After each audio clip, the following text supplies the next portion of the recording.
Everyone here today, thank you for joining us for the panel discussion. The topic that we're going to be talking about today is the biblical and philosophical direction of the church. As Pastor Jerry pointed out, my name is Jacob Graham. I'm the former children's pastor here. I was here right about 5 years. I've been at New Mexico Military Institute for 3 years. So I am partnering with Christ Church of Roswell to see how we can better foster unity and connectedness in the church. And so there's this phrase I've been using, and you'll hear it tonight or today, called missional unity.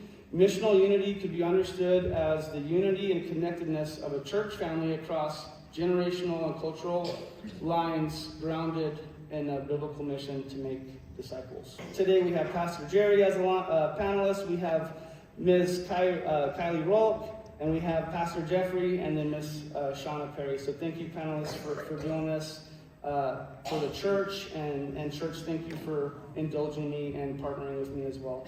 Before I get started on the panel, I'd like to read this quote from Dietrich Bonhoeffer, and it goes as this: "Thus, it is a good idea that all members receive a definite task to perform for the community, so that they may know in times of doubt that they too are not useless and incapable of doing anything. Every Christian community must know that not only do the weak need the strong, but also that the strong cannot exist without the weak." And so that is a reminder that every member of this church and in the church as a whole has a role to play. So in our church community, everyone is expected to contribute, everyone belongs, and everyone is essential. And so the question isn't how do we get church membership, how do we get people to participate, but how do they truly become parts of the church body? And that leads us to our first question here. What does it mean for a church to be one body? And the floor is y'all's. Good morning. I had one thought on this after reading the passage that Jacob had with it. It's 1 Corinthians 12 through 27. I'm not going to read that much. But 12 through 13 says, "For just as the body is one and has many members, and all the members of the body, though many, are one body, so it is with Christ. For in one Spirit we were all baptized into one body, Jews or Greeks, slaves or free, and all were made to drink of one Spirit." And that last bit really stood out to me, where it says, all were made to drink of one Spirit. We are all to dwell with God, and that draws us together into one Spirit. It's like our church logo, the tree. You have the roots, you have the branches, everything goes in different directions, but it all comes back to one trunk. And that was just my thought on it, is that we are all drawn back into the trunk, into the stable part that is Jesus. While we all are parts of the church, we come together in the name of the Lord. I had this conversation with Rebecca last night that we as Christ Church are part of the larger body. Every local church in America has a different extension of who they are as part of the body. And our function is when we can be able to identify and know who we are as a community of believers. And with that, live out that life here at Christ Church, as well as in our community, to draw together one another for the sake of the kingdom of God. That's why I think it's so important for churches in our community to dwell together. I hold on to daily Psalm 133, how good and pleasant it is when brothers dwell together in unity, for it's like oil on the beard of Aaron. And so my passion and my heartbeat for us as a local church is that we would have oil, that we will do whatever our part is to partner with other churches. It doesn't matter who gets the credit if God is glorified in it, right? Is that right? So maybe that kind of spearheads my answer. I am thinking through trials in Christian relationships and the toughness sometimes that comes with having true Christian relationships. And I think last year the Lord set on me that there are only two kinds of people: the people who know Jesus and the people who don't yet know Jesus. And I think that to focus on the fact that we are to have that much in common, more than we don't have in common, no matter our walk of life or our past or our socioeconomic situation. The fact that if we know Jesus, we have more in common with our brothers and sisters than we don't. And that can be a hard thing to manage sometimes, but I think about that.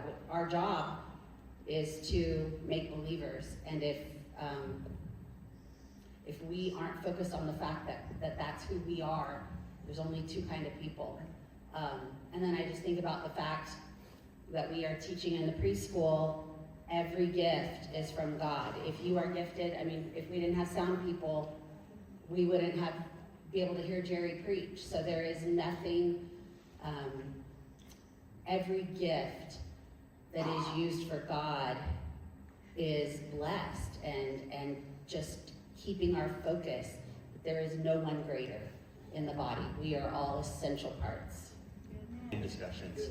And I think unity within the body is knowing him. And with these closed hand things that we can agree on, we can have unity with any people group, any nation, anyone around the world. As believers, we can agree on those mission to reach the lost in every people group. But he said that like he put his return on the reality of everyone getting to know him and experience him. But so we got to go. And what does that look like? I just want to end with this thought. That what does that go look like for you? And I think there is a real thing of semantics, but I think it's by knowing him. What does it look like for me to go? Because I think the invitation to go is clearly there. But if we encounter his heart and where this story is going, I mean, there are lost people going to hell. That's just reality. And the thing is, we can participate and have partnership with Jesus and come around. I'm coming at a mission angle because that's just my heart. But we can reach the lost, and we can have unity with reaching the lost. Everyone gets to participate. I like to say it 3 ways. You either pray, sow, or go. And we can have unity within those things, participating in the Great Commission. And wherever you are in your workplace, and wherever you are in your community, the doors the Lord's opened up relationally. There is an opportunity for you to be the light. And that's how we have unity. We partner with one another, and we celebrate one another in their gifts and their callings for the gospel to go forth wherever they are. And we do it as a team and as a family. So we can have a unity to know him and to reach the lost, but let's do it together wherever the Lord has placed us. Thank you. Question number 2. How can older generations invest more intentionally in younger ones? In my older generation. You represent the oldest generation currently. To grab young people around you and surround you so that they can see Jesus in you. I think what happens when it comes to I'll be 66 this year. You get to a place almost where you feel like, okay, I've done my part. I don't think we've done our part until we take our last breath. And so my passion for every one of us, man or woman alike, is that we find us a Timothy. We find us somebody that's young that we can mentor and spend time with and disciple. I love these younger guys on our staff. I never thought I would have such an age gap. But to have Jeffrey and Anthony and Connor and these younger guys, it's a blessing to be able to fellowship with them and to pour my life into them and to listen from them and to learn from them. And Lonnie and I have that privilege. But I think that's one way, and that would be in the form of mentoring. Speaking as the preschool director, we have a great group of volunteers who come in. But she needs more. So Yes, see her we after always need service. more, on behalf of the Olguin brothers as well. But that is a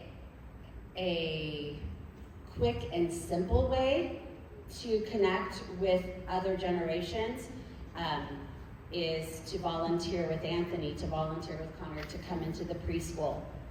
And that is a very worthwhile need. But the next level comes in to what Jerry said. And in praying about what to share today, walking as a Christian is hard.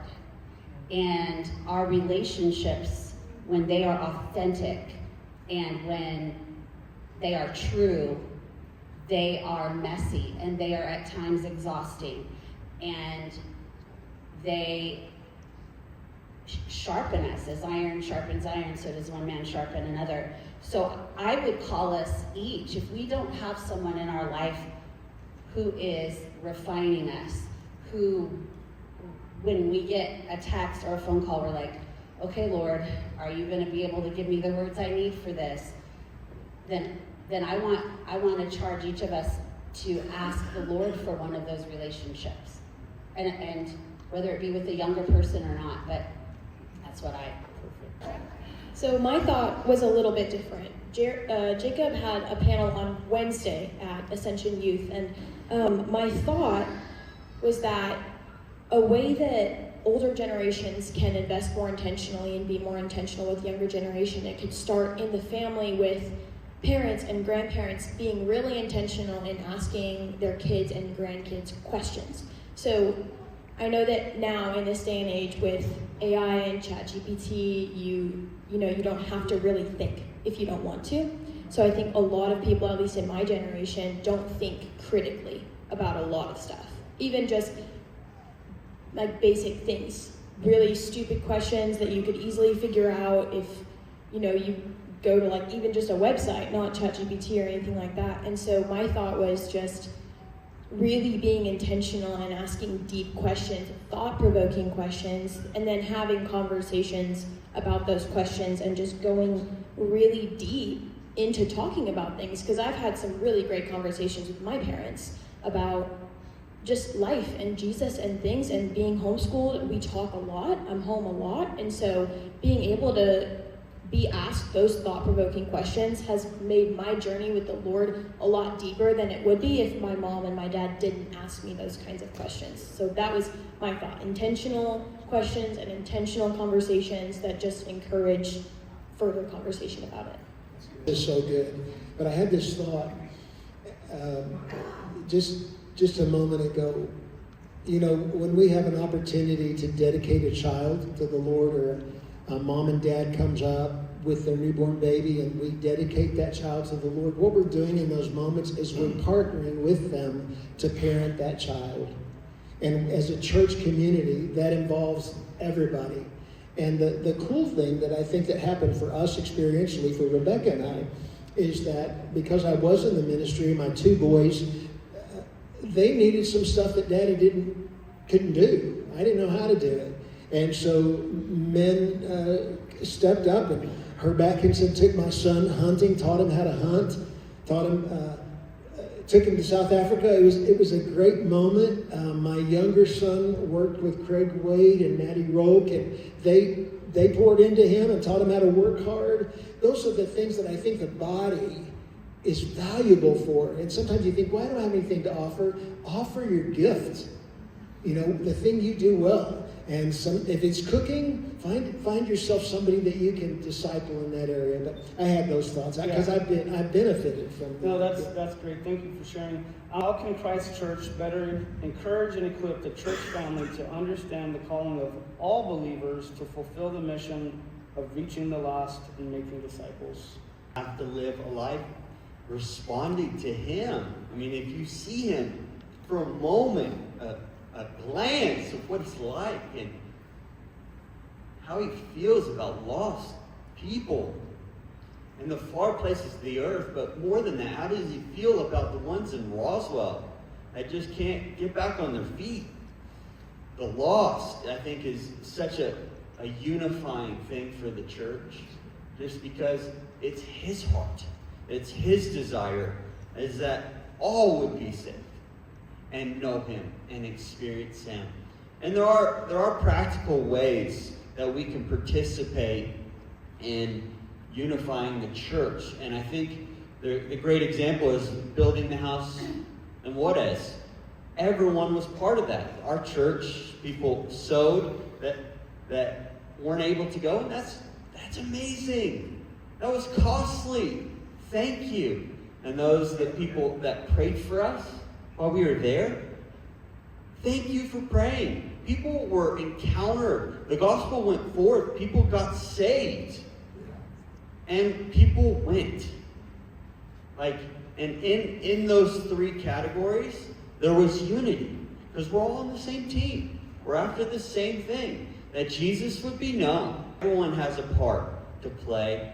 And that's how we bring unity within the church as being the light within Roswell and reaching the lost. There's so many different gifts that everyone has in this room. And I think lastly, I think you should do that comfort zone thing. Just take one step at a time, and trust me, you don't know how far that little step will go. All right, thank you, brother. So along those same lines, I'm gonna, panelists, keep that question in mind, but I'm thinking more practical, and so I'm gonna jump to the next question, which ties in with the previous question. So question 4, what opportunities currently exist for the whole church to serve together?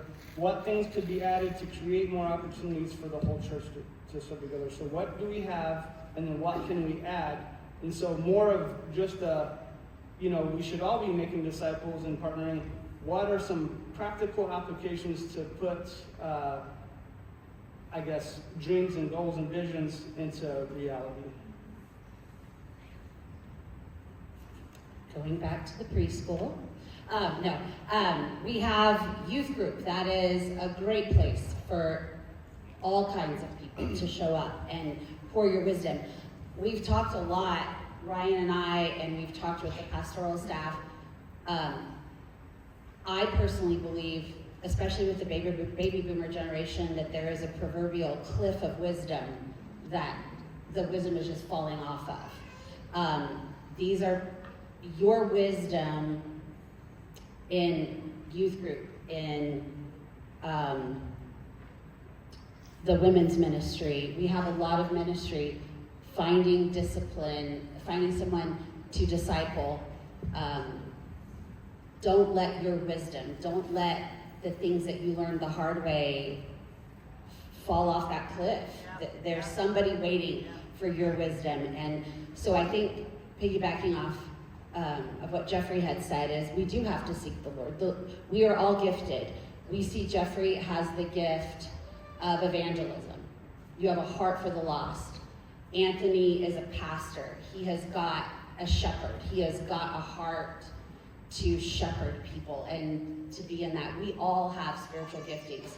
So I think the first thing is seek the Lord. If you don't know what your gifting is, somebody here will help you find them.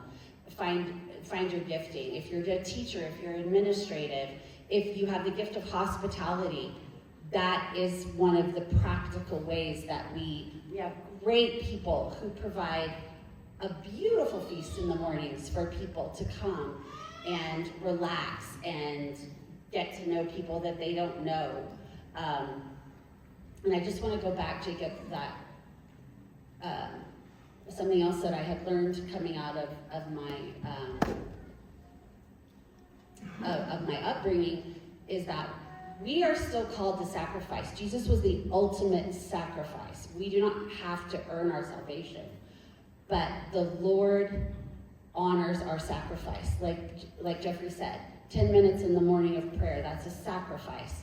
If you've got $10,000 in the bank and you give 100, that's not a sacrifice.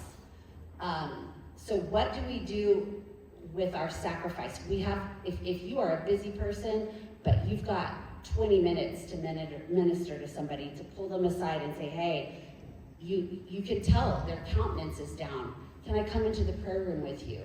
And I would just say, if all your friends have everything in common with you, then Jesus wants more. Yeah. If you guys got some insight on that, if not, I've got one more question for you, and then I want to give you an opportunity for a final takeaway. But if there's something that was burning at you on that one, let's dive in. If not, I've got another question lined up. I just have a good example. It was the one I thought of. So my mom is in charge of, I don't know if y'all know about our widow's luncheons, but 3, 4, or 5 times a year we have a widow's luncheon. It's just a lunch for the widows in our church, and I just think it's a really beautiful way that a lot of different levels of the church get to come together. So you have the youth, me and my sisters, sometimes other kids in the youth come and they help serve and they help sit with the widows and they chat and they serve food, and then you have my mom who's heading it, and also you guys. I mean, you guys volunteer to bring food and you bring drinks and you make sure that these widows are taken care of and provided for just this very simple luncheon. And then you have, your jam kids and your spark kids, your kids over in 315 who get to set up all the tables for us. And I just think it's a really beautiful way that you have, these tiers, the deacons, they come and they sit with the widows as well. You just have all of these tiers of people in our church who come together for this one, I think, really big calling of care for the orphans and the widows that Jesus tells us to do. And I just thought that because I'm personally involved in it because of what my mom does, just seeing that as a way that everybody gets to come together, I just think it's really awesome. Thank you. Go ahead. Yeah, I think practically with Kingdom Action, so the way we can participate, we have a group chat for WhatsApp, so all the missionaries that we support, any prayer requests that I get in their newsletters or they text me personally, I put that in that group chat. And that's one way we can be praying for the missionaries that are out, that we support and that we're a big part of. And then another thing is the sewing. I like putting in these 3 categories so it just is easier to understand, but sewing, what's been going on lately is that fire that happened in Juarez that burned those 5 houses, we were able to almost get every single thing on that Amazon wish list. Yeah.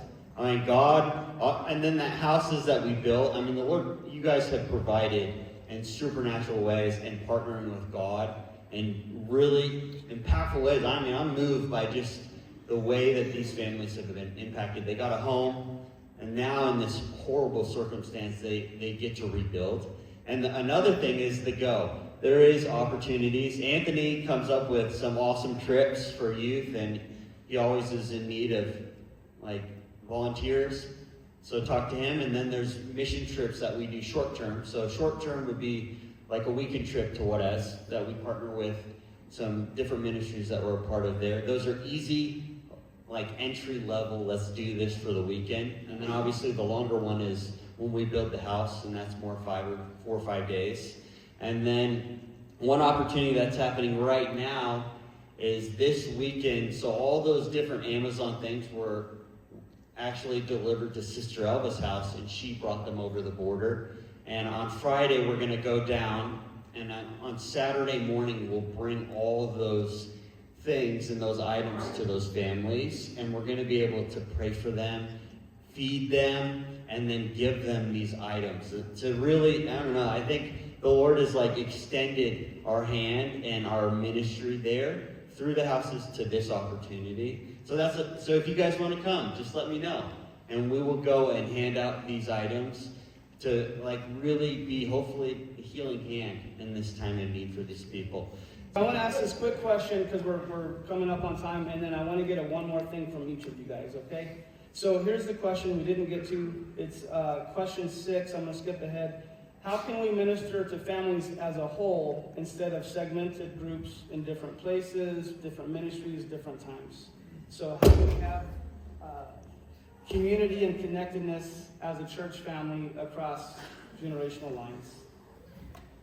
Our fall kickoff of small groups, family barbecue, is one of the, I think, few times that we are all together as a family, that youth comes in and does face painting or balloon animals, and there's jumpy castles, and we invite new people. That's when I first met Bethany Shannon. Well, I re-met her, but and I think we're talking about doing a family garage sale, maybe modifying the garage sale in a way that is really focused on sharing the gospel along with blessing people's physical needs, but doing that as a family, and having kids have jobs and youth have jobs and the wiser generation have jobs and the energetic people have jobs, all of that. So I'm really, Ryan and I especially have a heart for the family barbecue, that we get together as a family. I'd like for us to have more opportunities like that. I think that Rebecca and I were talking about this last night, that we've gotten in a place in the local church that when people come to church, they'll come to the parking lot and then everybody scatters. The kids go here, the babies go there, the adults go here. and we have less of an opportunity even to worship together. And so there's just part of us as the family unit that has to be intentional about ministering to one another. I love what your mom's doing and pulling the girls in and all of that. But I think that, even in simple ways, we give 90 plus boxes at Thanksgiving and entire meal. It's really cool to see an entire family come and say, let us deliver 2 of those boxes. And so you take your kids out and you go to places where maybe they never have been before, and you knock on a door and you get to love on a family. That's a practical way that you're able to do those kind of things as a family. So, what's one final thought, one final takeaway, one impactful thing that ties us all together? So I liked, you had a 7th question, and I really liked what the Lord gave me for that. So his question was, what does it look like when people of different cultures and age gaps truly worship together? And for me, it just came down to our heart posture. If everyone's hearts are pointed to the Lord and they're focused on praising and glorifying Him, I just see that as true harmony and unity in the church and in between cultures and age gaps. Like if your heart posture is just pointed at the Lord, everything else just follows after that, because that is our love of the Lord all coming together, tying into loving Him. And I just think that if I had to pick one thing that united the church and it was just like a harmony, it's just the heart posture of loving the Lord and everyone coming together and doing that. I'd like to say, when Rebecca and I came to Christ Church almost 24 years ago, the first week that I was here, I had a dream. And in that dream, Lonnie was in that dream and I was in that dream. Where's Lonnie at, Lonnie? And in this dream, I was talking to some people and he was talking to some people. And the people that he was talking to were wondering where, in the dream, where was I going? Where was I taking the people? And Lonnie said, this was in my dream, that Lonnie told the people I was taking them to Philadelphia. And that just was such a vision for me as a pastor and for this church and for us. Listen, if we don't love well, we're just making a bunch of noise. And so as a community of believers, it is one of the richest things to be able to, if we have a funeral and we have a funeral meal, to have people serving and taking care of people, or to see people to see you guys in the community, just loving. If they never say anything about Christ Church, they don't say, oh, the worship's wonderful, or the preaching's good, or, oh, I love it. If they could just say, man, I don't know what it was, but I felt the presence of God. I really felt loved at that place. Then I feel like we've accomplished what God has asked us to accomplish. And my last thing would just be, I just want to say thank you to every single one of you. I think the things that are on my heart, I'm the missions guy and all that, but I've learned so much from the church and from the faithful ones here, the shepherds, the mothers, and the fathers that have done this thing for a long time. One last thing, one more. I have just practical ideas that I did not run past the pastoral staff, but we have talked about the possibility of the 5th Sunday of the month having the kids come in for worship. That, like, we've joked that the little kids don't know we have pastors. They do know that Lonnie is a bluegrass musician because he came and played Paul and Silas back there one time with his ensemble. But to have the kids come in, that would require a little bit of different, it's going to look different. It's going to sound different. There's going to be parenting and different parenting styles. But that is, you think about a family reunion, right? There's kids, your siblings parent differently than you do, and that's how it's going to be, but we can show love that way. And our kids could come in. That is one thing that we've talked about possibly doing, to put everybody together in the same place at the same time doing the same thing. Bringing the children's worship in 315 Kids and the youth and then Ben's group together. I know a lot of churches are doing that. What a great way to have everybody, again, doing the same thing at the same time. So those are the things that I Absolutely. So just one final comment. Thank you to our panelists. Thank you, audience members. Thank you, pastoral leadership, for allowing me to partner with you. Again, turn in those slips if you have questions, comments, suggestions. Our heart is to get the church from where we're at now to where we want to be through practical steps. And so thank you. All of the insights from these panel discussions and the slips that come in are going to be prayerfully considered on how we can bring missional unity to the Christ Church. Thank you so much for panel discussion. I'm going to hand it back off to Pastor Jerry. Yeah, give it up for Jacob.